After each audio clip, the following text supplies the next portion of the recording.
पूज्य श्री मंच पर व्यासपीठ पर विराजमान, मुझे तो ऐसा लगता है कि जग तारण कारण भव भंजऊ धरणी भार और की तुम अखिल भुवनपति लीन मनुज अवतार।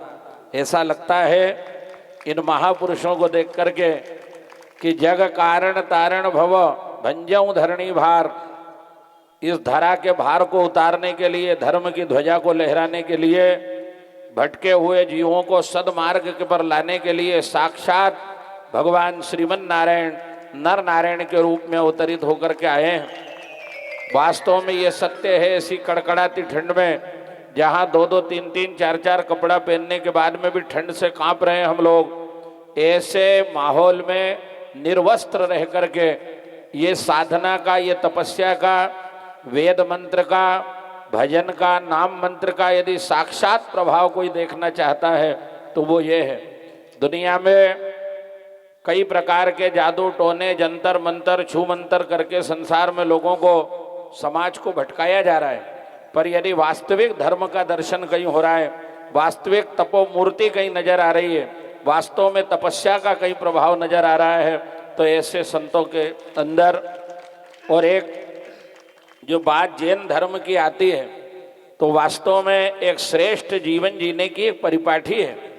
और हमें तो ऐसा आदेश मिला है कि जहाँ काम तहाँ राम नहीं और जहाँ काम नहीं राम। परमात्मा कहाँ है? बोले वहाँ है जिन्होंने काम को वश में कर लिया हो, जिन्होंने अपनी इंद्रियों को वश में कर लिया हो। और हम लोग जो वेद में प्रार्थना करते हैं वो यही करते हैं, शुक्ल यजुर्वेद में कि सुखारथि रश्वा निवजन मनुख्यान्ने नीयते भीषु भिर्वा जिन इव प्रतिष्ठन जडजीरन जविष्ठन तन्मे मनाहा शिव संकल्पमस्तु। भगवान से वास्तव में प्रार्थना क्या की जाए, इसलिए मैं कथा के माध्यम से भी कई बार बोलता हूँ कि ऐसे दिगंबर महात्मा जहाँ कहीं भी मार्ग में दिख जाए, हम लोग इनकी चरण की रज लेकर के मस्तक पर लगाते हैं, क्योंकि हमारे साक्षात भगवान इनके अंदर चल रहे हैं, साक्षात परमात्मा। और भगवान श्री कृष्ण को 1 करोड़ 2 करोड़ रुपए का भी हीरे जटित मुकुट आप धारण करा दोगे, पर जब तक मोर पंख नहीं लगाओगे भगवान ग्रहण नहीं करेंगे। भगवान श्री कृष्ण ने मोर पंख का ही मुकुट क्यों लगाया? महाराज श्री के साथ मोर पंख लेकर के चल रहे हैं, क्योंकि मोर काम त्यागी है।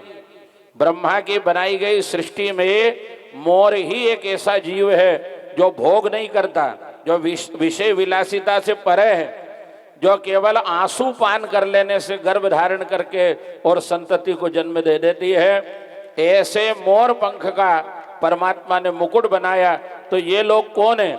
ये भगवान के मुकुट हैं। ये वो लोग हैं जिनको भगवान योगाधिपति भगवान नारायण श्री कृष्ण अपनी मुकुट पर धारण करने वाले ये महापुरुष है।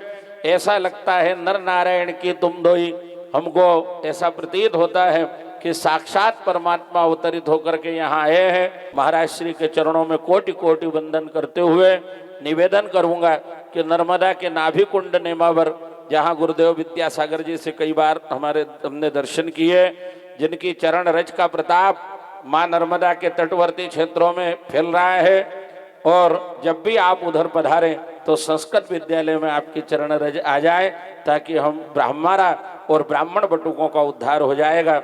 इन्हीं शब्दों के साथ मैं मुनि श्री के चरणों में कोटि शाह वंदन करता हूं। जय श्री।